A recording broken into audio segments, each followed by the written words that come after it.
You're listening to the ESO Network, your station for all things geek. Hello, please let me see your ticket stubs for the double-edged double bill. This week, Philip Seymour Hoffman plays Twister at the 25th hour.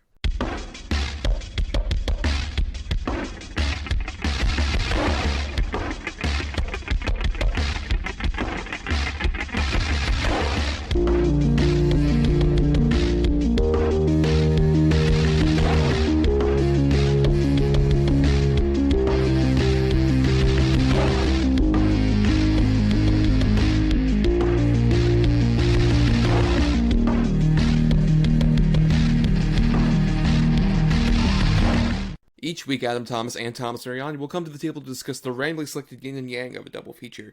Then, both will have to pick them between 1 and 10 in order to seal their fates for the next episode. One will have 2 good movies, the other 2 bad ones. Let the chaos begin. I am Thomas Ariani, and I would say I'm in the 62 percentile at least. I am Adam Thomas, and I just sharted.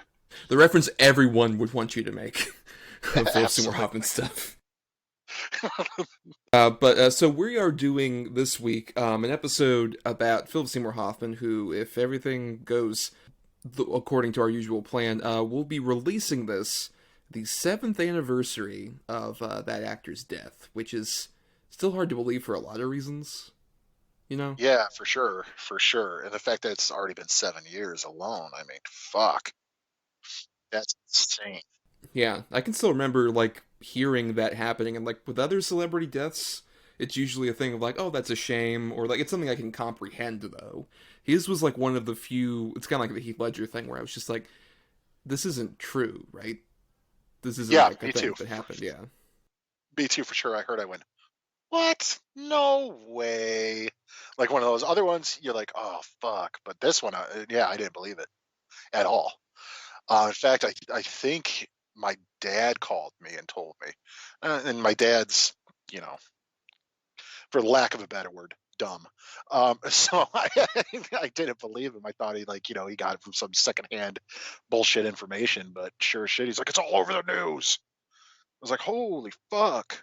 Yeah, it was wild, dude. Cause as I'm sure you as well, I was a really big Philip Seymour Hoffman fan. Yeah, I was always a big fan. I would say ever since, weirdly, I guess we'll be talking about one of our features today, the earlier one.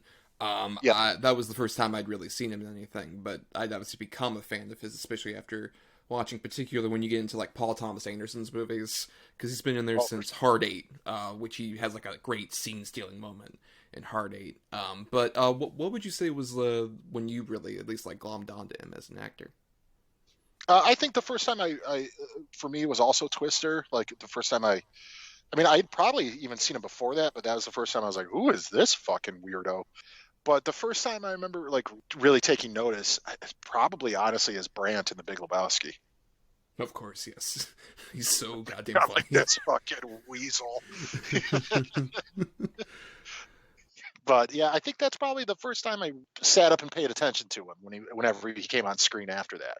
Just everything he did, he was good. Even if the movie wasn't good, he was good. No, that's the thing, yeah. In terms of with our show, which if you don't know, this is your first episode, every week Adam and I discuss a good and a bad feature that we pick at the end of the previous episode based on a relative sort of perspective on that. And with bad, it was really tough just because most of the quote-unquote bad movies he did, it was usually a case of he wasn't as prominent as maybe a character. One I was circling around was he was in the later Hunger Games movies, from Catching Fire through to the other 2. And Catching Fire at least was the one that oh, I like this one. Maybe this series will keep going and be pretty good. And then the other 2, the 2 Mockingjays, were the last movies he did. To the point where I believe he didn't finish shooting Mockingjay Part 2.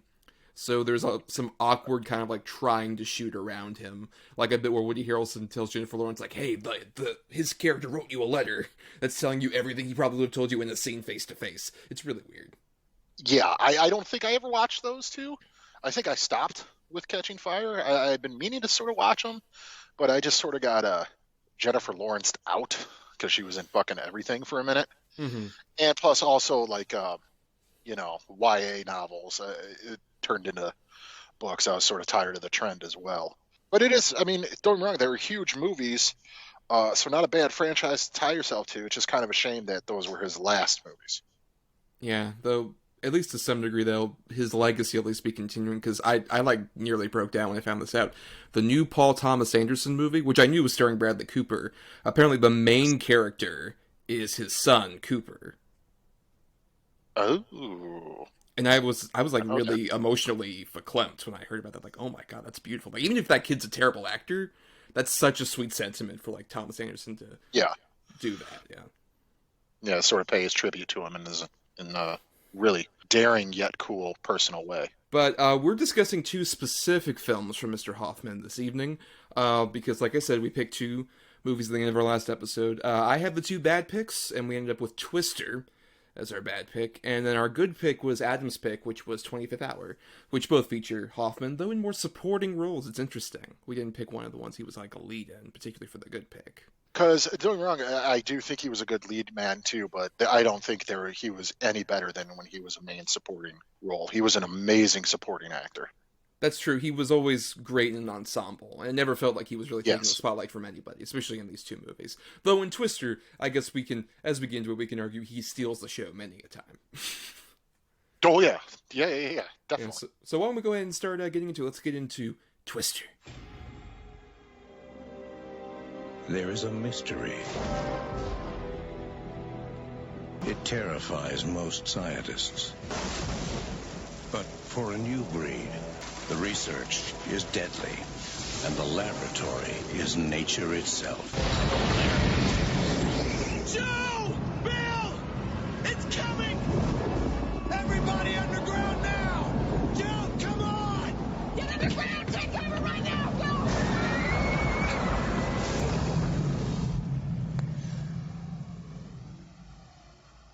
So Twister came out May 10th, 1996, directed by Jan de Bont, who we've talked about previously with The Haunting, which was his follow-up to this movie. But this was a pretty big sort of like, especially a special effects showcase at the time in 96. And this was one I remember a lot from my childhood, because I think mainly because, honestly, this was the first big studio release that came out on DVD. I remember my dad vividly coming back home with, like, the snap case. Remember when DVDs had those terrible, awful cases? The cardboard ones? Oh, yeah, cardboards with plastic snap, dude. Yeah. For those of you who are too young, you're making us both feel old, if you don't know what this is. Where, basically, in the initial point of DVD, they would have these cases that weren't even, like, the crappy plastic ones you usually get with DVDs, but, like, these cardboard cases that had a plastic snap that honestly easily damaged any DVD. way easily. Constantly. Yeah, and it would always break, and then the little teeth that were inside that would actually hold the DVD always broke. Yes. So you literally just had a disc sliding around in like a rigid cardboard container constantly. Yeah, they were terrible. Yes, and this was back before we had digital copies, kids. Back in our day. This was the first major example, so I remember watching this a lot because my dad, like, was an early adopter of DVD and definitely got that with the DVD player. But also, like, Twister just, like, it was on cable a lot as well. And there was also Twister Ride It Out, which was the Universal attraction, where you would literally stand in an audience as the entire drive-in scene was recreated in front of you with, like, live special effects. And, like, Bill Paxton and Helen Hunt were like, "Hi, I'm Bill Paxton. Hi, I'm Helen Hunt. And we're here to tell you about Twister." They have the same voice? Exactly the same voice, that's true. Your impersonations are terrible. They're dead on, because they sound exactly the same. Didn't you ever watch Mad About You and you're like, "Oh, Bill Paxton on the show. I didn't realize." Oh, yeah. Wait, no, it's Helen. Wow. Bill Paxton and Jack Nicholson they love each other. Helen Hunt is so great in Aliens, right? Yeah, she's, phenomenal. And by the way, that was around from 1998 until 2015 at Universal Studios. Jeez. Like, it was just a thing. Normally that would have been replaced by, like, 2002. And they just didn't give a shit about it. Now, to be fair, it's replaced with Jimmy Fallon, the ride, so. What? There's a Jimmy Fallon? It's literally the Tonight Show with Jimmy Fallon ride, where, like, you're riding along with him in this fucking stupid car and you go into the moon. It's dumb. I want my Twister back. God, is he just laughing the whole time? Oh my God, it's right. Basically, it's Taxi, the ride. Pretty much, yeah. But you go to the moon in this Ugh. case, and there's no Queen Latifah to even cushion that blow. But we've gone far off Twister, which might be a controversial choice in terms of, like, Thomas, that's not a bad movie. And rewatching it's not necessarily a bad movie, but I think you can agree, Adam, even if it's a very watchable movie, it's a very dumb movie. Oh, it's so stupid. I mean, it's ridiculously stupid. But yeah, it's still really fun and watchable, though. Mhm. It's it's just, it reminds me, because I saw this at the show when it first came out, because it was like Okay. the big fucking movie, man. Yes. And I mean, I know people that still, like, this is their all-time favorite movie, which is insane. You really need to see more stuff. But I get it at the same time, though, because it's super exciting. The opening is like a horror film. Yes. The first 5 minutes of this movie is literally like a horrible horror film. It's kind of mentally scarring. I mean, the tornado's literally growling at them and shit. Like, it's pretty fucked up, man. But yeah, it's stupid. It's totally stupid in all the right cheesy ways, though. Fuck it. You have to suspend disbelief for this movie, because if you're looking at this like, I bet this is what storm chasers really do. Like, no, nobody does this. They don't play Deep Purple off TVs inside of their vans. Nope. Oh. They don't. They all don't have some elderly woman's house they go to who cooks them all just like greasy but oddly delicious looking steak and eggs. That's true. Oh, It looks- man, it looks so good. Where it looks, instead of like actual steak and eggs, it looks like what you would see like on an advertisement for steak and eggs. Yeah, it looks so good. Like, every time I watch this movie, I'm like, oh man, I want to go hang out with that old lady. But yeah, I still think it's a fun little cute movie. It's just it's a total disaster blockbuster movie. Yes, though it feels specifically very like 90s adjacent in terms of like right down from the soundtrack has Shania Twain, Soul Asylum, and Tori Amos. It's- Oh God. I believe Lisa Loeb is also there because I could hear that "You Weren't Invited" song like very prominently during one scene. Yeah. Yep, I'm sure there's some lobe. It's not the 90s if you ain't got lobe. That's true, and there's also just a lot of other stuff, like the special effects stuff, which this is also written by Michael Crichton and executive produced by Steven Spielberg, so it's very clearly in the Jurassic Park mold. This feels very much like a specifically post-Jurassic Park blockbuster on every level.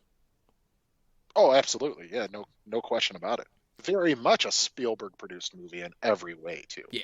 I mean, just with like the various different like special effects showcases of the actual twisters that are going on, and then even like the building, like even the cast, like this feels like a cast of a Spielberg movie where like you go back and watch and like, oh my god, so many people are in this. Like it's not just Philip Seymour Hoffman, Bill Paxton, Helen Hunt, but like Alan Ruck from Ferris Bueller is in this. Carrie Elwes is the villain, of course. Sean Whalen's one of the other guys storm chasing. Actually plays it. Yeah, he plays a normal person True. for like once. Yeah. All the way even down to do you know who Baby Helen Hunt is? Yeah, dude, it's Alexa Vega. Right, from the Spy Kids movies, which blew my mind. What the fuck? Yeah, me too. Totally me too. When I was watching it today, and I'm like, who is that? And yeah, sure as shit, Alexa Vega is young Helen Hunt. That doesn't make any sense. It should have just been Lily Sobieski and been done with it. But yeah, no, I mean, it's a huge cast. Carrie Ells' character is so fucking stupid. Like, He's not in it for the science, Adam. Yeah, he's in it for the money and the fame. What money and fame? It's so dumb. It's just totally stupid. And he's like an ultimate mustache twirling villain. Yes. Like he steals their science and then he also like sees them stranded on the road and leaves them. Like it's just, this is preposterous. And you can tell his early example of like him not being able to quite do an American accent, in this case Southern specifically. I'll tell you what, though, his Southern accent in this is better than his accent in Saw, period. Oh, Jesus Christ. Saw. What are you talking about? I'm Dr. Lawrence Gordon, Adam. Oh, it's so dumb. There, I did it. He's dead. Like, oh, stop. But, before we get to the man of the hour, I do want to say, I do think that Bill Paxton and Helen Hunt do have some pretty decent chemistry and back and forth in this. Like, you would get the idea that those two might be into each other. They're the perfect actors for this movie too, where like they're not too big of stars to where they would like kind of like overseed the whole like special effects big showcase thing that this is. Like, they know like, okay, the main star here is the giant tornado that's happening, but we're still gonna have like our fun here, and I think it really works. It's weird where this is like Bill Paxton sort of at the prime level of his fame, and then Helen Hunt right before she like wins an Oscar for As Good as It Gets, like the next year. So they're both in very interesting sort of spots in their careers, where one is at the height of their fame, but they are a supporting actor by trade, and the other one is kind of like, this is my first really big movie role before I become a massive star very briefly. Very, very briefly too. Yes. Like, is she even still do things? I don't even know. She was in some like home invasion movie that came out last year. I saw a trailer for it. I'm like, oh, you. It's been a while. Oh boy. Oh boy. Though I think they're doing like a Mad About You reboot, so I guess she'll be doing that with Paul Reiser. No. Oh no. Oh God. But and also God forgive, I can never remember her name. But you know, the one who played Star in the Lost Boys and everything is Bill Paxton's like new fiance. Yeah, Jamie Gertz is her name. Jamie Gertz. She's really fun in this too, because she's adorable. She's always adorable. Yes. But and you feel so bad for her too. Like, I just feel terrible for her in this movie. Like, she gets thrust in these horrible circumstances, and then to find out the man that, you know, she's got to marry is like, I still love you, Joe. You got me. Like, oh fuck. Even though she's very cool about it. Oh, she's super mad about it. Yeah. She's like, it's cool. I'm not even mad. I just got to go. You know, I kind of figured this was going to happen anyway, even though I accepted your proposal and we planned out a wedding, and I'm sure it was going to be like a lovely time that I've dreamed of my whole life. But it's cool. I'm not going to be back at the hotel. Whatever. Bye. Peace out. Gotta go.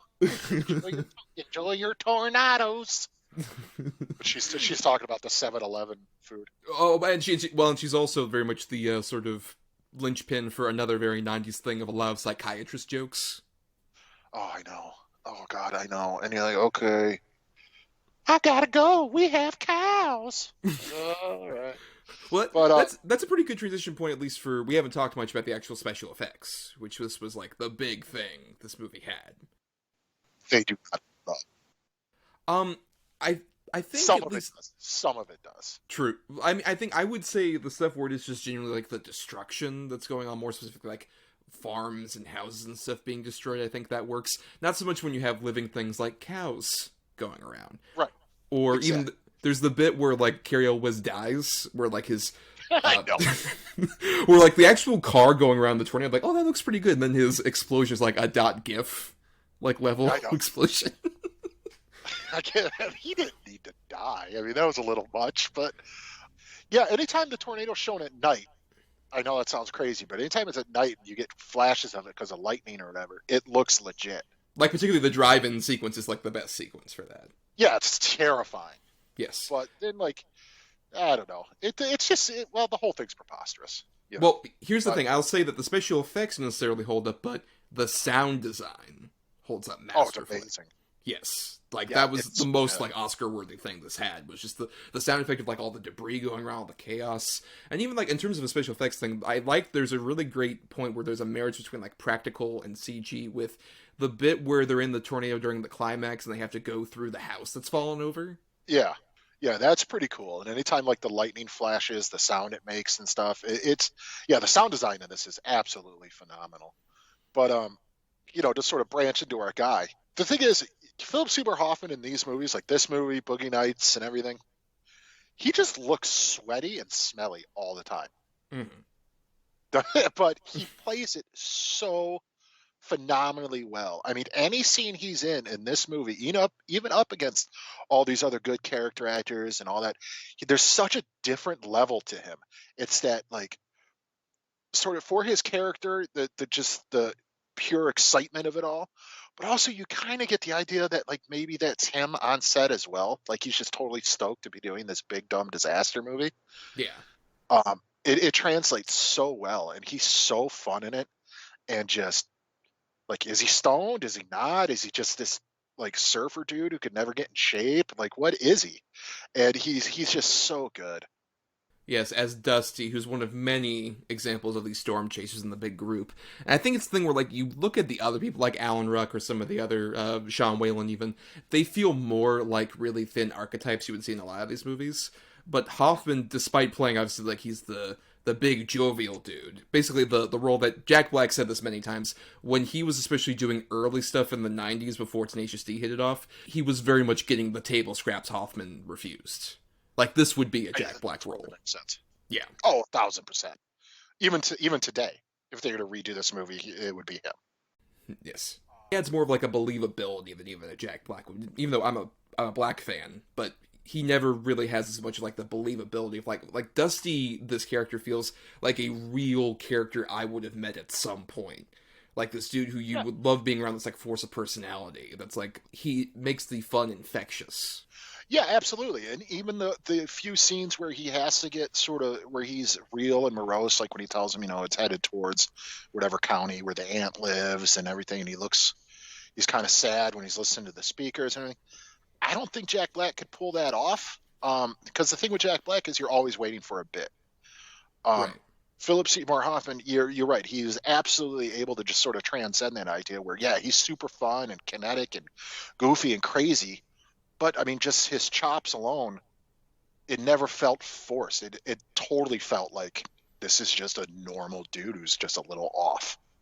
Yeah, even down to a line, once again, as stupid as, like, you gotta taste your gravy, it's basically a food group. Like, that would be a line Jack Black would do, just be like, skidoosh, here's the gravy. Yep. As opposed to Hoffman makes it a bit more believable. And yeah, I think my favorite bit of the whole movie that kind of sums up what I like about this very stupid movie is the bit at the drive-in where Philip Seymour Hoffman, like, starts announcing to everybody, like, everybody, it's coming for us! And then Bill Paxton's like, it's already here. I love it. So good. I love it. It's so fucking stupid. So dumb.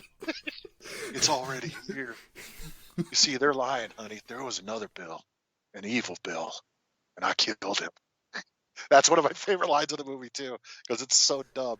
But yeah, no, absolutely. And he's just so fun. You can't take your eyes off him anytime he's on screen. Like, even with the suck zone thing and all that, it's really, really a real fun, exciting, energetic performance. And this otherwise, I mean, it's an exciting movie and everything, but it's populated by people who are playing it dead ass serious. Like, look how badass we are, storm chasers, regards. But he's at a whole other level than them, and it totally fits. 100%, yeah. He puts it all on the screen, but not in a way where it feels too over the top at the same time. He finds the right balance. Because even stuff like him being, like, super jovial, whatever, like, you believe he's been a part of this group for so long, with stuff like, the extreme. Like, only he could make a line that sounds like a fucking marketing product. Oh, it's so dumb. It's just like, do you spill up that the first E? Yeah, bro, I do. Right. It's X-stream. But, yeah, he's super, super believable in this. You do get the idea, like you said, that he's been with these people forever, and they just kind of like, maybe were annoyed with him at first, but now they just kind of like tolerate his goofiness. Like, even in the very beginning when they're all about to go after the first tornado, and like, God, Dusty, hurry the hell up. You're always the last one. That type of thing. You just get the idea that he's just this weird clown shoe of a character mixed in with all these straight-laced idiots. Like, at the ending, where they do the thing that always ended these movies, we're just like, oh, we had our fun, but let's just sit here for a while. Helicopter shot, credits start. Like, he's doing some stupid shit with, like, one of the other guys, just like, bro, I can't believe we survived. And it's just like, oh, that feels very genuine Dusty. And, it's also interesting, this is right before he blew up, too, because the next year is, like, Boogie Nights. And that starts, like, his career on a completely different path. Oh, yeah, would you say Boogie Nights is the one? I think so. They at least kicked it off, yeah, because, like, especially a cast that phenomenal, he, like, really sticks out with his character, which I just rewatched Boogie Nights earlier today, and such a good movie. Such a great movie, and also he's, like, even still phenomenal, just, I fucked up, man, I'm a fucking idiot. It's so good. I agree. But still, for Twister, he still had some of that energy. That's the big thing, like, it doesn't feel like he's too distant, like, you can see really the evolution from Dusty to that character in Bookie Nights. Doesn't feel like too far of a drift. Oh yeah, no, absolutely. It's like Dusty got on antidepressants. You know what I mean? Where he's just sort of zoned out now. And realized he was gay, and Mark Wahlberg wouldn't. Right. Well, there's that too. Yes. But we don't know what Dusty is. Don't kink shame Dusty. No, I'm not. Let your suck zone fly. That's all I'm saying. Yeah, let your suck zone fly, man. Your suck zone flag. Let it fly. But, all in all, even, Twister, I get why you picked it for the bad choice, because it is such a 90s sort of disaster piece and everything like that. But, I mean, this movie still has its legions of fans. It still is, I think, a pretty fun, exciting movie, populated by a pretty good cast. It's just, Philip Seymour Hoffman stands out that much more in it. Like, there's no question, like, watching this movie, even when I was younger, he was the most exciting person in the movie. And just the amount of talent that he even brings to this, and it's not hard to see why he would go on to become such a big star. Well, those sound like pretty good final thoughts, Adam. I guess that's what you were kind of transitioning to. Not on purpose, but welcome. But yeah, I would largely agree. I think it's like I said earlier with the Philip Seymour Hoffman bad picks. It was really tough just because, like, the bad picks tend to be more movies that I knew he had like much smaller parts in, and this felt like the best zenith for like, okay, this is a dumb movie that in the spectrum of his entire career is on the lower level, but at the same time, it's a pretty fun echelon of that lower level where he's bringing a lot more to it. Like I would say, in the world where Jack Black starred in this movie, it would probably be a lesser movie. Still a fun movie, but probably slightly lesser. And I think that's, if anything, why it's such a great choice for the bad pick, is that it really manages to like show how much he can improve, even in a smaller role, a movie that would be a lot more forgettable without him in it. But still, it's a pretty fun movie. Got a pretty good cast overall, and special effects that mostly hold up better than not. But yeah, it's fun, and it's also written by Michael Crichton. He got paid $2.5 million to write the script with his wife. Jesus Christ, man. That guy had a fucking banger of a 90s. It's true, yes. Before we get into our good pick, here's a promo for an ESO you can queue up right after ours. We're the Con Guys, as in Comic-Con, and this is the Con Guys Show, coming at you straight from the heart of Hollywood, California, with the news, celebrity interviews, and fun-loving opinions to help fuel your passions. We are your ultimate insiders, filmmakers, writers, actors, costumers, gamers, panelists, but most of all, we are fans. And whether it's sci-fi, collectibles, comic books, gaming, animation, cosplay, or fan conventions, if you love it, we cover it. Your behind-the-scenes look at all things con. All right, now we're getting into our good pick, 25th Hour. Everything's gotten so strange, Bob. The only people I trust are you and guys I grew up with. What do we say to him? He's going to hell for 7 years. What am I going to do, wish him luck? Champagne for my real friends, and real pain for my sham friends. We haven't talked about this at all. This is our last night. No, it's not our last night. My last night. Stay with me. No, I got to do one more little thing. Years from now, you gather your family together. You tell them how lucky they are to be there. This will be the best night of my life. Best night of my life. So 25th Hour came out December 19th, 2002. Directed by Spike Lee, which it's important to note we have not covered a Spike Lee movie before. Oh, man. Yeah, that's crazy. You'd think we would have by now. Almost did, didn't we? Wasn't like Do the Right Thing an alternate choice or something like that? I think it's been like alternate choices and we've contemplated a Spike Lee episode, but we'll probably do one in the near future. Though it's interesting we'd start off with this one because if I'm correct, I tried doing my research. I haven't seen every Spike Lee movie.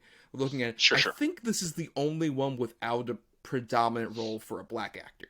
I believe that's true. Yes. Like the biggest one is Isaiah Whitlock Jr., which to be fair, for his two scenes, he steals them. He's so fucking great. Yeah, he's really, really good.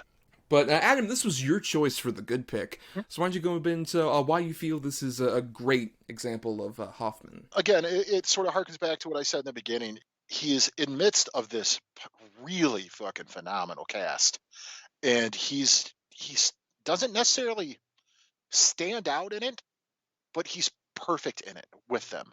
He is an excellent supporting character. You do get the idea that maybe these three guys, Ed Norton, Barry Pepper, and Philip Seymour Hoffman, all grew up friends, but Philip Seymour Hoffman went in sort of a way different direction than they did, but he's still fucked up, just as fucked up as they are, in a really disturbing way. I always forget it when I talk about my top films, but this is easily one of my top favorite movies of all time. This is a 5 out of 5 for me, this film. So even just getting the chance to talk about it, period, was one of the main reasons why I threw it out there. But also, it is a really dark, disturbing, yet sympathetic performance from Philip Seymour Hoffman. And he's, in a weird way, the most likable out of the three main friends. And yet he's really fucking gross. You know what I mean? Like, he's really kind of disgusting in it too. And, but for him to play that sort of character and yet you still feel kind of bad for him, I think speaks volumes. No, I agree. I think that's the big strength of this movie in general. I would agree that I didn't see this until around college. I'd heard very good things about it, and then I just picked up the DVD, I think, at like just a college community like sort of sale thing, and I ended up watching it, and it was like, oh my god, this is phenomenal. I think it's because it's interesting. I agree with you that I think what you described about Philip Seymour Hoffman's character really works for all three of those major characters. Because if you're maybe not familiar with this movie, basically it stars Edward Norton as this character Montgomery, which I love that's his fucking name. That's great. Is this character who, as we find out in flashbacks and stuff, got into drugs and drug dealing, and ended up getting a sentence of 7 years, and most of this movie, aside from the flashbacks, is the 24-hour period before he goes off to prison. And he's going to spend that night hanging out with his girlfriend, Rosario Dawson, who plays Natural. Once again, great names in this movie. Phenomenal names, characters.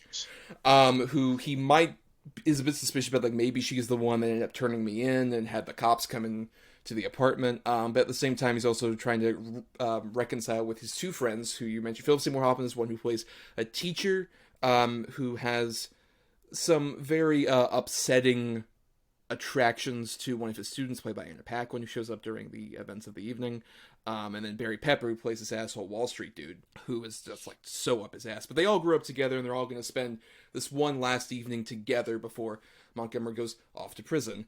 And I think it's such a great example of, especially, like, this was not originally conceived of as being a post 9/11 movie. It was in production before September 11th happened, and it's based off David Benioff's book, which, by the way, David Benioff, one of the co-creators of Game of Thrones. Interesting fact. Yeah. And his book doesn't really deal with 9/11, but while they were in pre-production, 9/11 happened, and Spike Lee consciously decided to make this a post 9/11 movie and make that really a part of the tapestry of it. And I think that's so key to this movie in terms of, it's about a bunch of white people kind of reconciling, like, oh my god, how did we get to this point in our lives? How did this happen? And realizing maybe there's like a bigger context thing, that this shouldn't have been, unfortunately, as big a surprise as it was, which I think mirrors, honestly, the post 9/11 reaction. Yeah, absolutely. And the thing is, this is one of the sort of few post 9/11 movies that have something to do with 9/11 movies. With 9/11, I'm sorry, as a whole, that it feels real. It doesn't feel forced or shoehorned.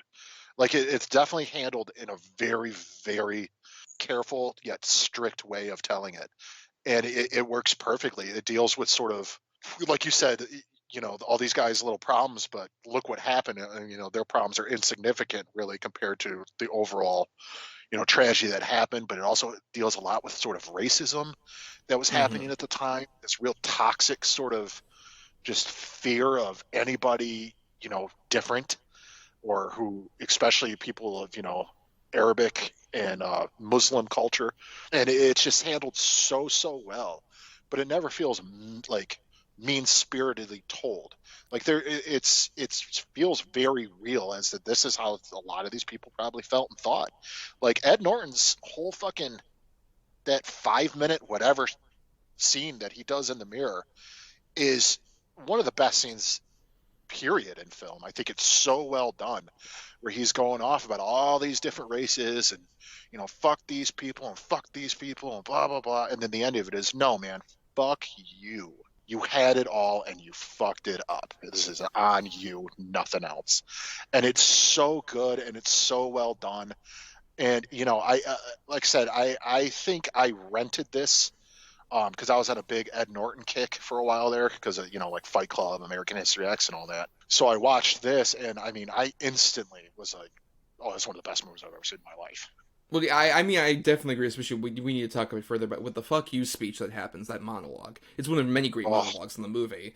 But I agree. I think what works so well about it is it embodies, like I said, that kind of disillusion that people sort of had at that particular time of just like, oh my god, this horrible thing happened, and it feels so out of the blue to me from my specific perspective that I have to find an other to really like sort of pin it on. And he's pointing out like every single kind of other from different, like, the Uptown Brothers and all these other like words I'm not gonna say. Some horrible things he says about particularly like the Pakistani immigrants and stuff like that, or even down to admitting the funniest one being the Bensonhurst Italians, which is like they're auditioning to be extras on The Sopranos. Bensonhurst. It's not inaccurate if you've ever been to New York. But at the same time, like that's what I like about that sort of big speech is that it's all about blaming somebody else for your own problems or your own inability to see the bigger picture. And ultimately comes down to, as you mentioned, they're like, no, you fucked up. You completely screwed this up yourself. And it's a movie that's really reconciling with the fact that, like, people don't blame themselves to any degree for their problems. And that's what gets us in situations like this. Right. Absolutely. And can we shine a little bit of a light on Brian Cox in this movie as well? I want to, but I definitely, especially when we get like to talking about the ending, which we should say. Before we get to. Yeah. But, oh my God, is he so fucking good in this movie too? Yes. Jesus Christ. This is what probably the role I always knew he was good, but this is probably the role where I was like, oh no, he's one of the best. Right, because this is the same year as X2, which this movie has a few different X-Men people in it, given Anna Paquin as well. But yeah, Brian Cox, who plays his dad, who I also like, that's the thing is, people might normally not assume like, oh, this is a Spike Lee movie. You can tell not because it has like any huge predominant black characters, but because it's such a New York movie. It's a wonderful New York movie, where it feels so much like you're fully immersed in that entire like city and everything, and not in the like cheesy way of like it feels like a character in the film, but more of like these characters believably feel like they embody New York to some degree. Like even down to Brian Cox during that montage, where he's just like, "Oh fuck my dad," he's just giving drinks over to firefighters, and it's just like, "Let's go Yankees." Feels perfect. Absolutely. But, in order to get a little bit more on Philip Seymour Hoffman, and I believe his character name is Jacob. Yes. He's so out of place with these other two guys, like even the way he dresses and looks and acts.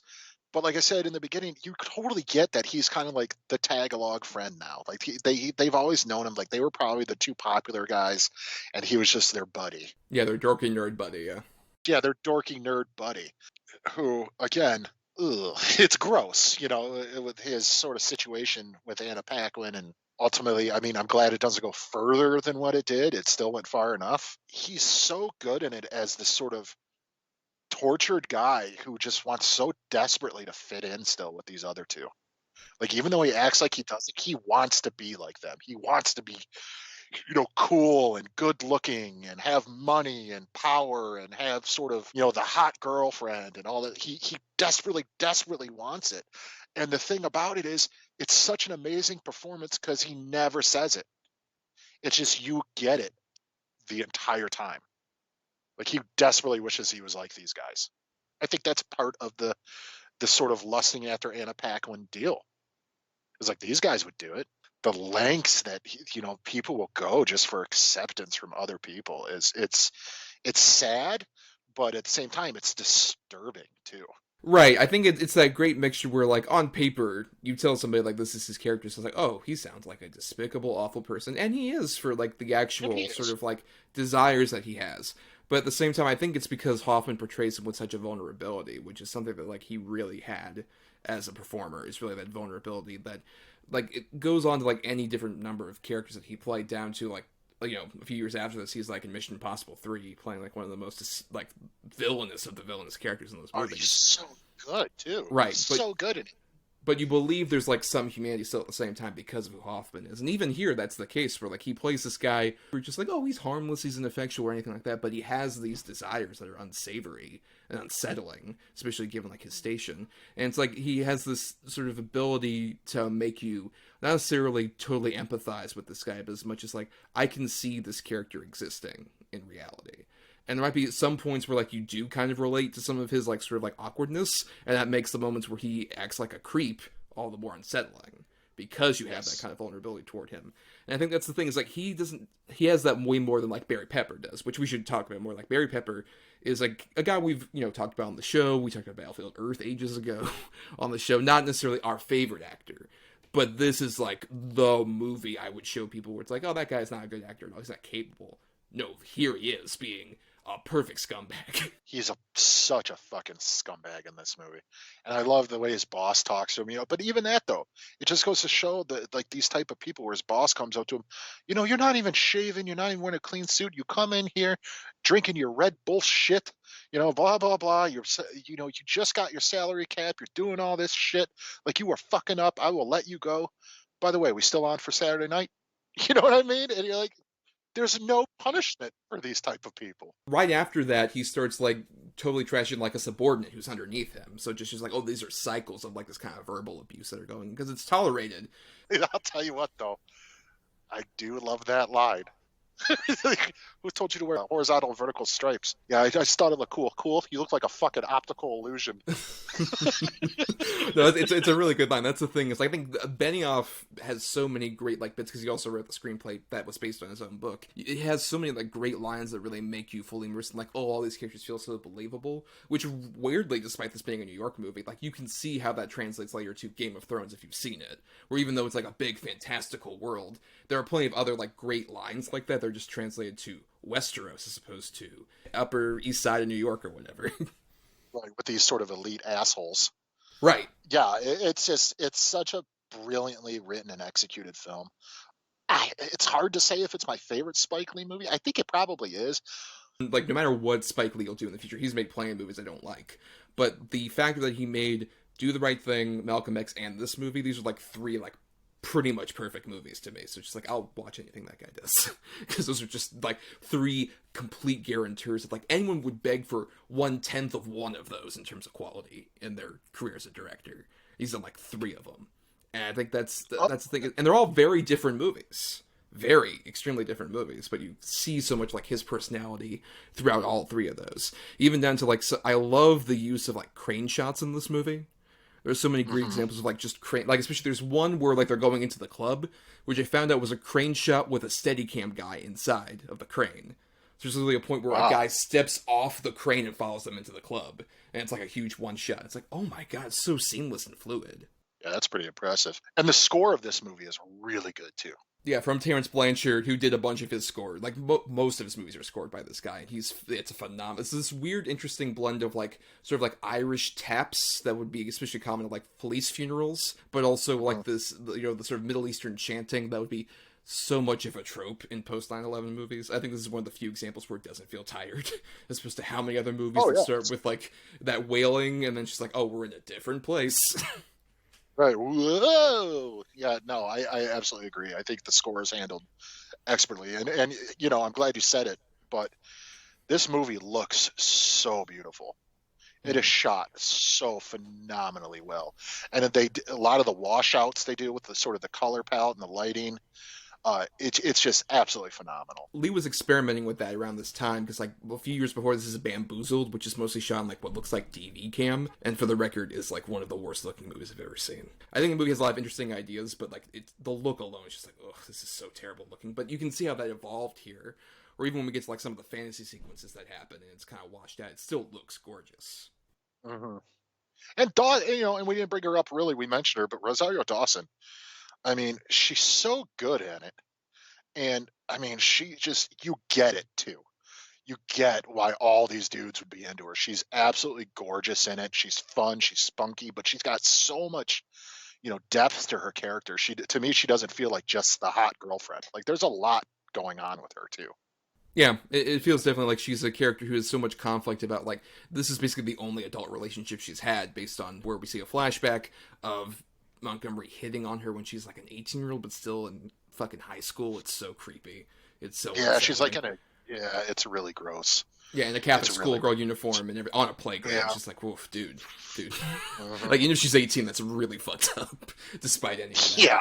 But the movie it's it's a great example where the movie doesn't excuse Monty or any of the other characters for those kind of vile actions. And even then, you still sympathize with, like, especially, like, her or Anna Paquin also. In terms of, like, you can see why they would have an attraction to some of these guys, especially because they're young and not as sure of themselves. And even how Montgomery is not absolved for doing this, but acknowledged at the end of, like, look, you should just get the fuck away from me. Like, even if I get out of prison, like, you need to stay away from me.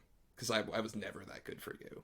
He preyed on her. I mean, he really did. It was a whole gross situation. And you know, then he gets involved with these Russian gangsters, which, by the way, the head Russian gangster is terrifying. But, you know, he plays on her and, you know, gets her involved in this lifestyle that she becomes accustomed to. And then he's gone for 7 years, you know, and it's like, yeah, you need to get the fuck away from this guy.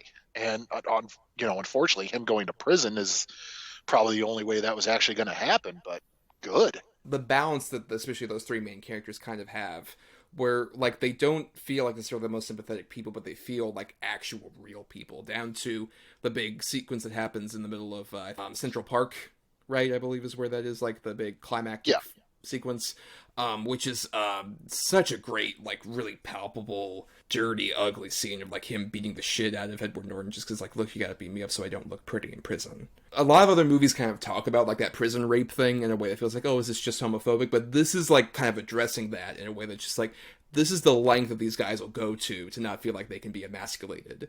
Where it's like, they'll willingly let themselves get the shit beat out of them for that. And hard, too. Barry Pepper beats his fucking ass. Yes. Dude, I mean, oh my God, it's such an intense scene. You know, close up on Barry Pepper crying, and then all the sound sort of goes out, and he's just hammering his face. You're like, the one close up on his bloody fist. Oh, so phenomenal, yeah. Oh, and then his breakdown after he does it, you're like, oh man, it's such and you know, an amazing performance from Barry Pepper as well. That's the thing. I'd be hard pressed to pick a really weak link in this movie. Even down to, like we mentioned, like Isaiah Whitlock Jr. comes in for 2 scenes and steals them so perfectly in the flashbacks. All the investigation thing, like, must be the padding. That might be the problem with your catch. So good. I love him. Which he would later do on The Wire, and apparently was based on his uncle who did that, which is amazing. That makes sense. Yeah, that makes sense. And also his other cops, like the interrogation scene in particular, like their back and forth is so good. Or even another weird thing, I did not remember this at all, but the bouncer at the club is Patrice O'Neill. Like, whoa! Yeah. Holy shit! Been a while. And even he has, like, it's a pretty fun, like, back and forth he has with Edward Norton. I think that's the thing, is, like, he casts it perfectly, where he just feels so immersed in, like, these people's lives interacting with each other. Down to even, like, I think one of the best examples is how they interact at the club, and how much of it is just, like, hey, we're a bunch of privileged people in the VIP areas. Like, we don't really associate with the commoners down there dancing to the DJ. Or up here. I think it's a great example. Even, like, this dude who's going to prison forever as a shitty drug dealer still has more advantages than, like, the average common person. And I love that whole arc, too, with Barry Pepper when he's talking to Philip Seymour Hoffman, you know, at his apartment. He's like, you know, fuck him. He sold drugs, you know, blah, blah, fuck him. And then they're at the club later, and Barry Pepper's all drunk. He's like, well, you get out, I'll still be here. And we'll open that bar together. And blah, blah, blah. You're like, dude, this is so phony. Like, I mean, and he was criticizing Philip Seymour Hoffman earlier. It's like, don't you get it's over after tonight? Cut to 4 or 5 hours later, just like, I love you, man. We're going to be friends forever. Where's our bracelet? Yeah, right, basically. But it's so real. Like, that's so realistic. You know, two friends break off to talk shit about the other one, but then a couple hours later, I love you so much, man. It's absolutely a realistic sort of friendship and character dynamic that these three have with each other. I've been in situations like this where it's like you're reunited with a bunch of friends from college or like even farther distance, just like, oh yeah, we're very, very different people than the last time we met each other. And this is kind of awkward, but we're still having some fun at the same time. It's that great. It embodies that perfectly. Sort of when you have that desire for like, man, can I go back to that specific time before either something huge happened or really I was made aware of, like, my innocence being destroyed, basically. Down to, what we should get to it now, I guess, all of that perfectly summed up with the final, like, 10 minutes of this movie, where he's being brought to prison by his father, Brian Cox. And Brian Cox delivers one of the best monologues ever in a movie. Yes, and it's also one of the best sort of examples of almost like a fake out ending. Yes. That I've probably ever seen. It's so effective, you know. And spoiler alert. Let's just say it now. But you know, if you haven't seen this movie, it came out in 2002, so it's almost 20 years old. Calm down. Yeah. What's the term? Don't fucking at me, bro, or whatever. I don't know what you kids say. But the thing is, it's like, which is not going to happen. Nobody talks to me. But anyways, yeah, it's so good. When I first saw it, I was like, really? This is what they're going to do, huh? And I was kind of on board for it, but I still like felt like, this is kind of a cop-out. Like, he doesn't deserve this. And then when it ultimately shows it was just a fantasy, like what Brian Cox was telling him, like, you know, we could do this. It's so good. It just, again, it's that perfect sort of, everybody's got to pay their price eventually. Like, your comeuppance has to happen. And it's so good. Well, it's not just that, but it's also sort of, it's that desperation when you're on your way to your ultimate fate. You have that bargaining thing, which is like, maybe we can do something different.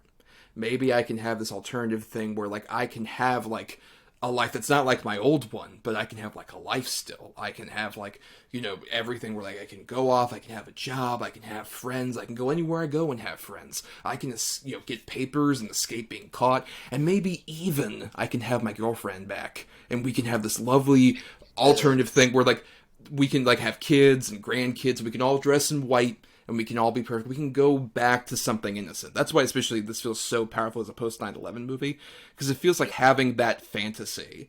We can go back to a time before all this happened, before I found out awful things about, you know, like, either our government or the church or any other different things that, like, that really exploded out of, especially like a post 9/11 world. And other movies kind of deal with it more of like, oh my god, isn't everything gritty and fucked up? It's like, no, that's not what's so interesting. It's about the idea of, like, everything is so fucked up because we're kind of just being made aware of it. Like, it's not so much like, oh my god, roaches suddenly infested my house, how'd this happen? It's just like, no, look under the rug. There was a lot of, like, food and bullshit underneath. Yeah. That really, like, led those roaches here. And I think it's such a beautiful way of summarizing all of that, because you feel, I agree, like, you feel that hope and you feel that, like, oh, maybe this will all happen.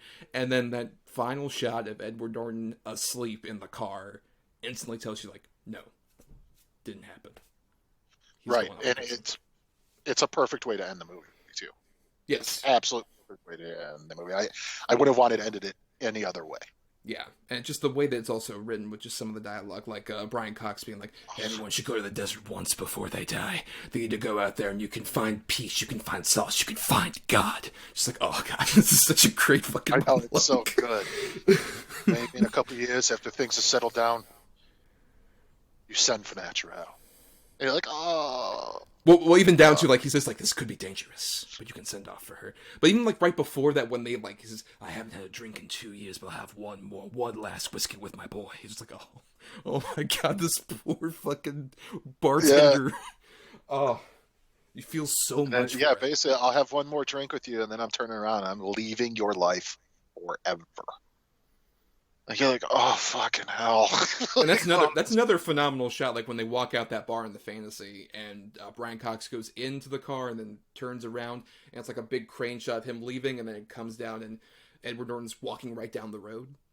Just another phenomenal shot. Like, there's, like, so many shots like that in this movie. They're so good. I know, dude. I love this movie so fucking much. But again, you know, and I feel like we sort of glossed over him a little bit. But, you know, Philip Seymour Hoffman in this movie, that's another thing, too. I wouldn't want that character portrayed in any really different way. They don't make him outright gross and vicious, and they handle it in a way where you're like I said before, you kind of feel bad for the guy, but at the same time, they show you, oh, no, he's gross. Like, he is gross. But he's still a person. He's not a monster. He's still a person. Gross, yes. Kind of perverted, sure, but he's still a dude with just like all this fucked up issues going on in his head and everything.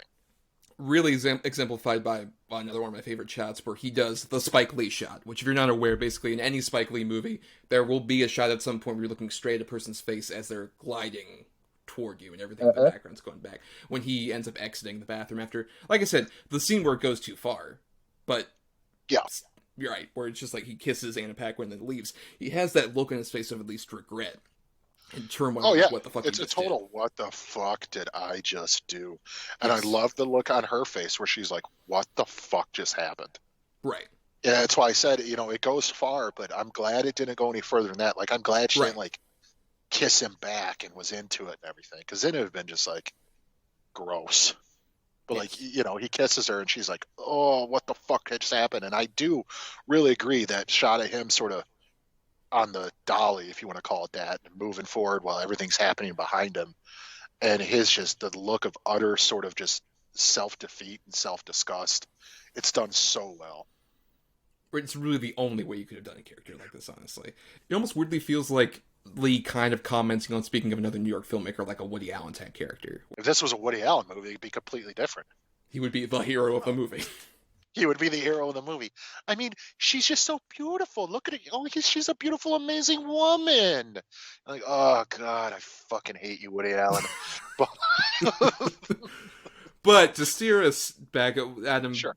Go ahead and do your final thoughts on this movie, though I'm getting the sense you like it. Like isn't even an appropriate word. I absolutely love and adore this movie. It's one that I don't watch very often because it is a heavy ass movie. But every time I see it, I'm just like floored by it and by everything about it. It's one of my favorite all-time movies. It's easily, well, not easily, but it's definitely probably my favorite Spike Lee movie. It's one of my favorite sort of ensemble pieces. I just think like I said, it's a 5 out of 5, 10 out of 10, 100 out of 100, whatever you want to call it. I think it's an absolutely perfect movie, and it's bolstered by some of the, if not the best work this group of actors have ever done. It's just, I literally can't find a fault with this movie, period. It's perfect. Yeah, I very much agree with all that. I think it is a perfect movie. I think because it does so much to say that, like, these characters are all terrible, awful people, but they are people, but also not excusing their terribleness. It's such a, like, complex narrative that it really weaves together. That's, it balances out so much, like, very gross, underneath garbage that we kind of have as humans, but also displaying a lot of that humanity, which I think Lee has been so great at doing his whole career. It's just really like showing you, like, look, here's this, beautiful bit that, like, we don't really see about, especially like New York or like the black experience in general. And then in this case, it's just about more of this, like, perspective, like, well, here's the other side of that coin, and how that coin can still have, like, a lot of beauty to it, but also a lot of grime and a lot of, especially, like, inability to really reconcile with your own darkness. I think it is such a phenomenal movie about that conceit, about really looking yourself in the mirror and maybe doing a giant fuck you montage out of the heat of anger, but then realizing at the end of it, like, no, you can't really be the guy to blame, like, everyone else for that, because it's still a beautiful world when you go out and meet those people. Like, we didn't talk about this, but the lead up to with Brian Cox's big monologue where he sees all the people from the fuck you montage, like, staring at him and smiling. It's such a beautiful lead into that. It's so I choked up watching it this time. Just how much it's so beautiful. And I think that's the thing. It's a beautiful movie that displays a lot of that grime and darkness. So, like Adam said, it's very heavy. Deals with a lot of heavy subject matter. But if you can embrace that, you can see so much of, like, this great mixture of griminess and beauty, and see, something that really exemplifies a lot about, like, this life a lot of people lead, and how close the good life is to just not happening. That's the end of our discussion of our two movies for today. Thank you all for listening. And we have some more stuff to go into, including our picking for next week. Stay tuned for that. Before we do that, though, we have some feedback, because every Monday at DEDBpod on Twitter and Facebook, we ask you all about, like, hey, what are your favorite, least favorite movies related to whatever topic we're doing, like Mr. Philip Seymour Hoffman's career. And we got some people chiming in, like James Rodriguez, friend of the show, who says, Philip Seymour Hoffman was an exemplary talent, and we are poor without him lighting up the screen. He's shown even in the smallest roles, such as his appearance at Hard 8, providing able support in the Hunger Games sequels, and being a goddamn menace in Mission Impossible 3. He was an exemplary performer in lead roles as well, such as in A Most Wanted Man and Doubt, but his finest work has to be with Paul Thomas Anderson, being in Boogie Nights, Punch Drunk Love, or my favorite movie of all time, Magnolia. The closest I've come to a bad movie with him is Red Dragon, and even that was more forgettable than outright bad, and PSH absolutely lit up the screen as Freddie Lowndes. But he will be missed. And then Matt Anderson at Matthew 058141152 on Twitter says, what an incredible performance he gave in Capote, and was easily the best nominee he was up against that year, despite having Heath Ledger and Joaquin Phoenix as well to compete with. And at Real Joel Copeling on Twitter, that's Real REEL, says, for his best, I'll highlight one of that doesn't get a lot of mention, his challenging and tough work at John Patrick Shanley's Doubt. As for his worst, he wasn't bad in it, but I'm not sure what he was doing in Patch Adams. Remember Patch Adams? Well, let's put it this way. I remember that being a movie. I don't remember him in it. No. That's one I could have done for a bad pick on him, but I didn't want to do that. Well, thank fucking God. Yeah, Doubt. Oh God, what a great performance. It's pretty crazy that he's sort of the scene stealer against Meryl Streep. That's another movie where I would argue he's not the only scene stealer. It's such a great cast. He's definitely not. Especially, like, Viola Davis really has one scene in that movie and got an Oscar nomination deservedly, because she's so fucking good in that movie when she's talking to Streep. And even Amy Adams as well. Yeah, absolutely. That's a movie. Talk about another dark-ass movie. Good God. But, the whole scene with Meryl Streep, confronting him, getting to admit what he's done, it's harrowing, but it's so well acted. It's phenomenal. Another one too, like Before the Devil Knows You're Dead. He's really good in that. Yes, that's a pretty good movie actually, and I fucking hate Ethan Hawke, but that's a good movie. But yeah, no, like I said earlier, dude, there's not much. I can't really pick out a bad performance of his. Like even like The Master is really good. He's so good in it too. I rewatched that in preparation for this show, and I forgot. Like, I remember liking it in the theater, but being, I guess, a bit disappointed, but like, oh, this is going to be the Scientology movie, and it wasn't really that. And then actually going to it and looking at its own terms is like, oh, this is a beautiful movie, basically about two people who, like, are missing pieces of an extremely upsetting puzzle. We're just like, hey, I'm a former military vet, and I need somebody to, like, basically give me something to do, or else I'm going to go mad. And I am a cult leader who can only be happy when I'm telling people what to do based on my own stupid logic that I make up. It's a beautiful back and forth between those two.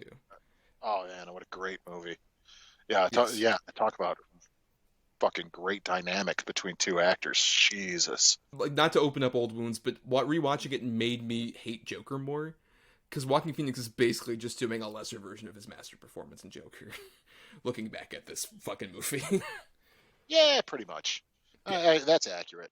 But yeah, no, anything he's done, I mean, I absolutely loved him in. Like, I remember there was talks of, before Bane was introduced as the villain of the third Batman movie, like, people were talking about Philip Seymour Hoffman potentially being Penguin.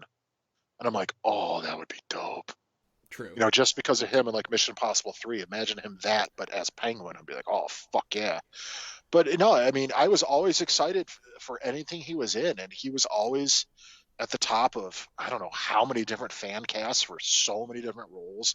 Like, the thing is, he was never an underappreciated actor. Like, people always knew how good he was and how good he could be and how talented he was. Unfortunately, I think that's part of ultimately his downfall as well, along with, who knows how many personal demons the guy had. But it's just, he was so good in everything he did. And, I sort of agree with James, it's a huge loss for modern cinema that we don't have Philip Seymour Hoffman around anymore.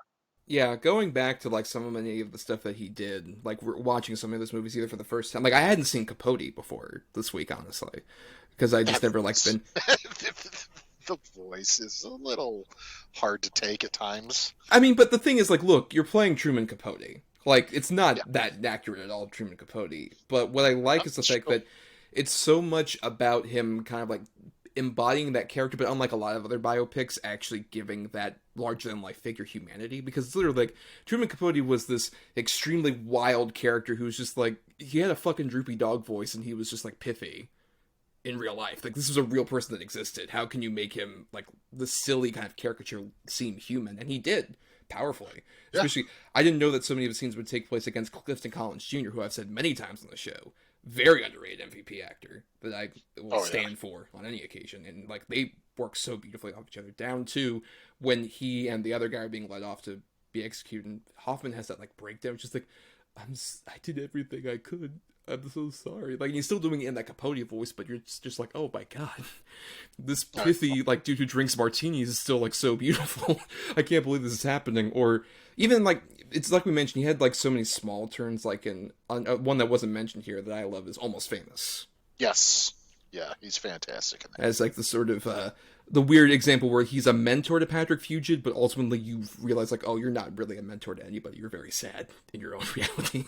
It's so upsetting. And one that doesn't get enough love, but I kind of get because it's sort of an impenetrable movie. Synecdoche, New York, which was Charlie Kaufman's directorial debut, which I get why, like, that's not a movie for everybody because it's very surreal and very depressing and very upsetting and existentially, like, I love that Charlie Kaufman said, when I started writing this, it was like, I should write a horror movie. And his idea of a horror movie is a writer who keeps writing the same play and never finishes it. And also he grows old while doing it, and you see in detail how much, like, Philip Seymour Hoffman grows old and all of, like, the little insecurities about it. Oh my god. It's one of those movies where, like, I loved it so much, but I don't think I want to see it again, at least for a very long time. Yeah, I'd say that's very, very accurate. Yeah, and also just a shout out, I watched for the first time, I didn't even know he did this, his only directorial effort, Jack Goes Boating, which is like a small, intimate, like, character movie where he plays, like, this limo driver guy who's socially awkward, and his friend sets him up with Amy Ryan, which, if I had known years ago, like, oh, hey, there's a cute, like, sort of romantic dramedy with him and Amy Ryan, but, like, sold, where can I see it now? Because I love those two actors, and they work so wonderfully off each other. And it's I would say it's not a great movie, but it's a fun one. And even, like, I'll say Hoffman also did a great job of, like, lighting up even movies that I don't think are that memorable. Like, Charlie Wilson's War is a great example where that's a very forgettable movie, despite how, like, massive the cast, and it's directed by Mike Nichols and written by Aaron Sorkin. It's very forgettable, except you'll remember Hoffman the whole time. His weird character. Like, his introduction is him yelling at his boss and then throwing a wrench through his fucking window. And then walking out and saying, how was I? To, like, one of the other employees, and they're like, aces, dude. Perfect. Yeah, I agree with that. Absolutely. Another one, too, that, you know, I don't know how I feel about it. I didn't think it was very good when I saw it, but I've seen it again. And it's okay, but he's really good in his Pirate Radio. Well, I know, isn't that it was called, like, The Boat That Rocked, like, either in here or Yeah, England? That's what it was originally. Yeah, in England, Yeah. It's The Boat That Rocked. Here, it's Pirate Radio.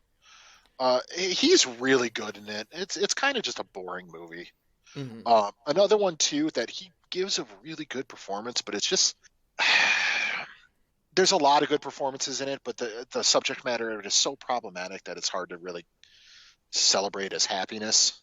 Yeah, I was gonna say, I watched this for the first time very recently. It's a movie I'd heard about for, like, ages, and I was kind of, like, not willing to, like, give it the chance. I'm like, okay, it's Hoffman, I'll give it the chance. He's so phenomenal in that movie, but yeah, it's an incredibly despicable, like, bunch of characters. Yeah, him and Dylan Baker are just so good in that movie. Yeah, and Dylan Baker especially is like, oh my god, you're so great in maybe the most awful character I've ever seen in a movie. Like, top tier, worst people I've ever seen, who's not, like, an outright, like, villain as treated in the movie. Right. Yeah, right, exactly. Right. No, he's awful. He's monster despicable. of a man, yeah. Yes, but it's like I said, I want to like it more than I do, but it's just because of the subject matter. It's such a hard movie to sort of enjoy, because it's just gross. 100% agree. Yeah. Or even, like, my alternative choice was Along Came Polly, which, if you've never seen, is a very generic, stupid, like, rom-com movie. Yeah. But he's playing very much a Jack Black part, and he excels at it.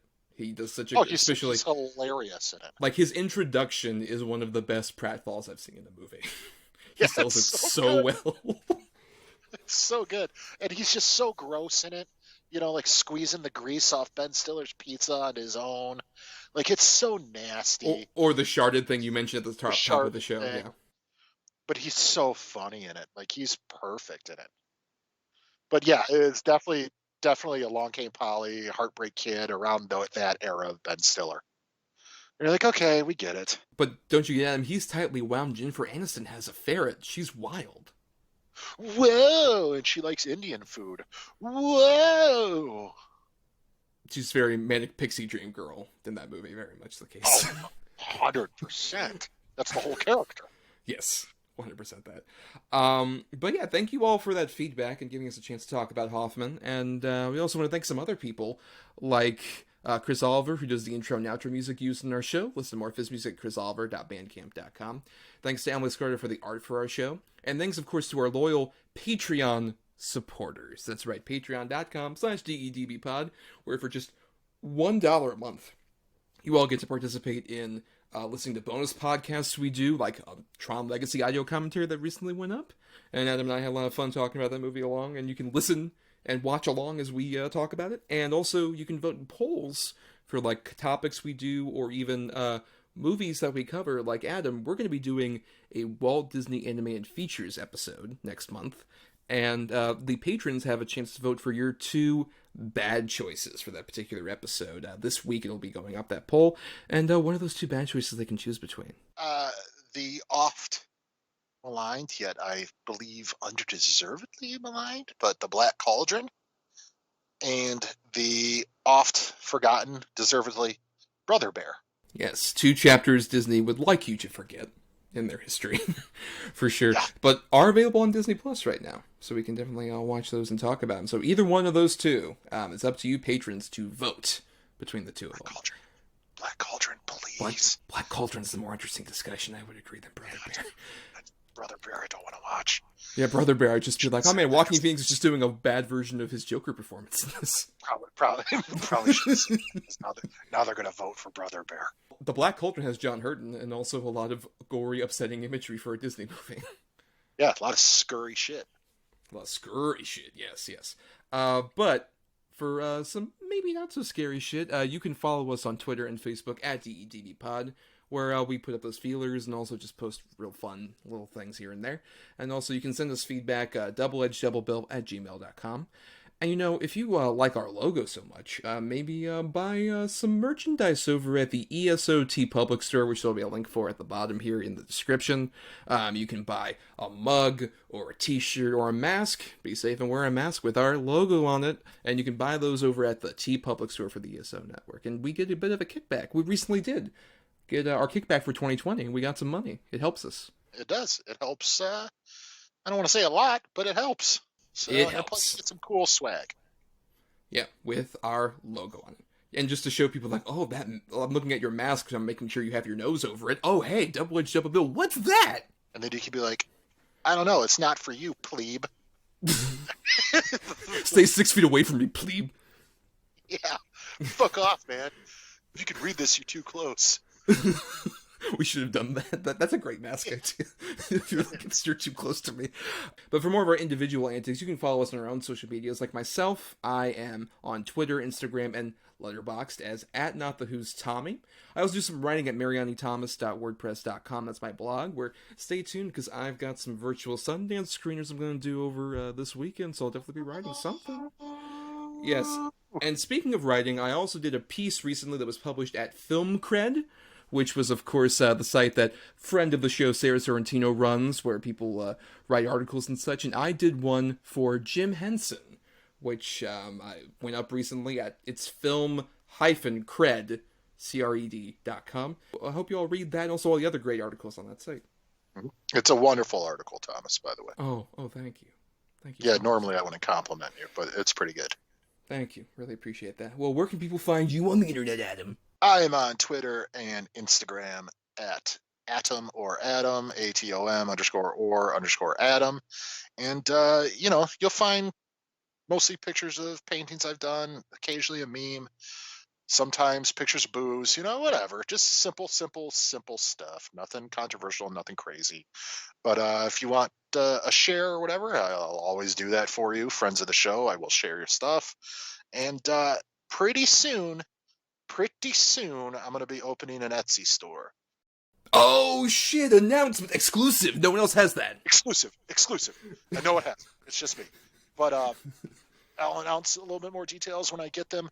But I'll be, selling paintings that I've done, painted pumpkins that I've done, Christmas ornaments, whatever. And I'll be selling them on there for a nominal fee. He does great work, folks. I have a Little Shop Horrors pumpkin from a couple Halloweens ago that I really like. And at some point I'll be getting a painting, I think. Yeah, eventually. Thanks to the U.S. mail. The tracking still says in transit. So that was 3 weeks ago or whatever. But yeah, cool.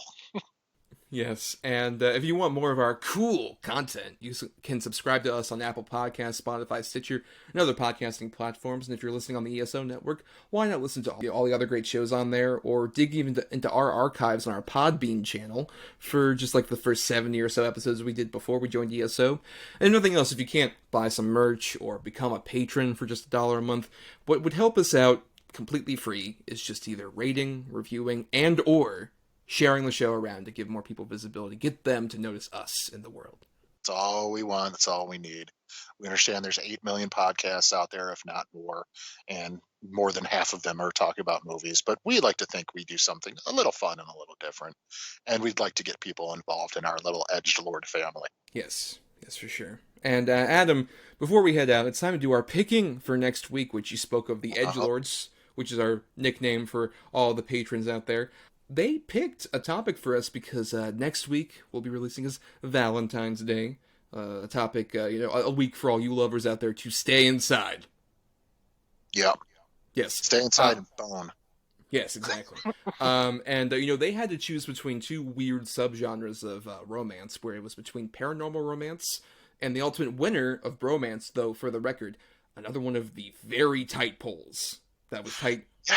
With it all the way up to like less than 24 hours to vote. I expected bromance to be a runaway. I really did. Yeah, but it ended up being that close.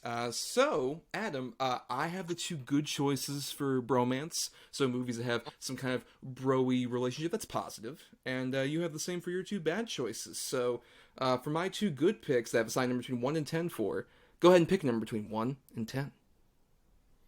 Let's go lucky number 7. Okay. At number 8, I have one I haven't seen in a while, and I can't wait to have the excuse to watch it now. It is a bromance between two unlikely folks of Charles Grodin and Robert De Niro. It is Midnight Run. Holy hell, I haven't seen that in for fucking ever. Yeah. Nice. That'll be fun. That's a fun one to go back and revisit. Cool. I'm excited for that one. And what was your alternate? Well, my alternate was, at number 3, I had one where the bros are in the title. It's all what it says on the tin. It is the classic Butch Cassidy and the Sundance Kid. God, great movie, too. Yep, recently rewatched that movie. Really holds up very well. Oh, man, it's a phenomenal film. Oh, boy.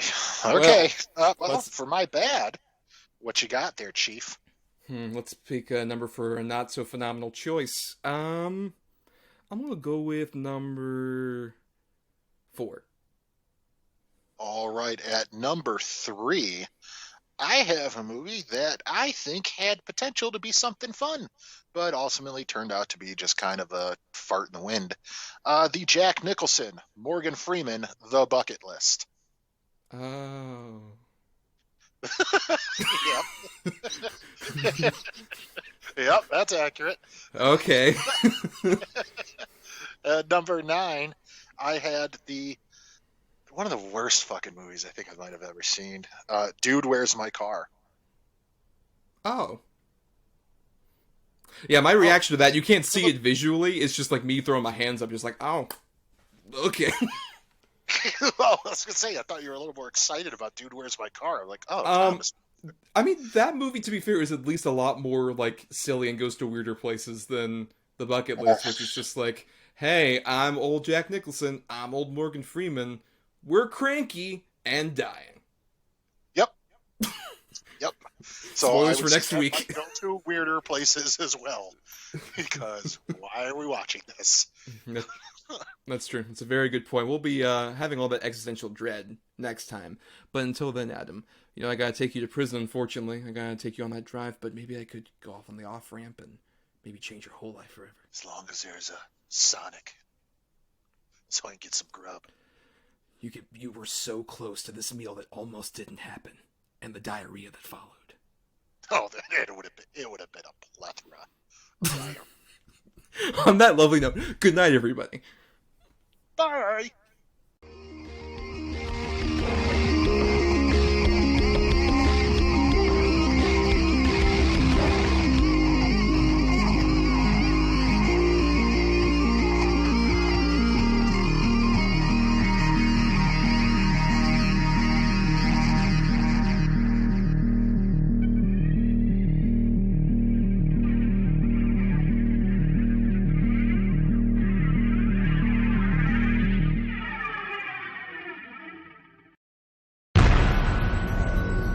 This has been a broadcast of the ESO Network. Be part of the crew and help support our shows by donating to our ESO Patreon or by shopping at the TeePublic store, which can all be found at www.esonetwork.com. The ESO Network, your station for all things geek.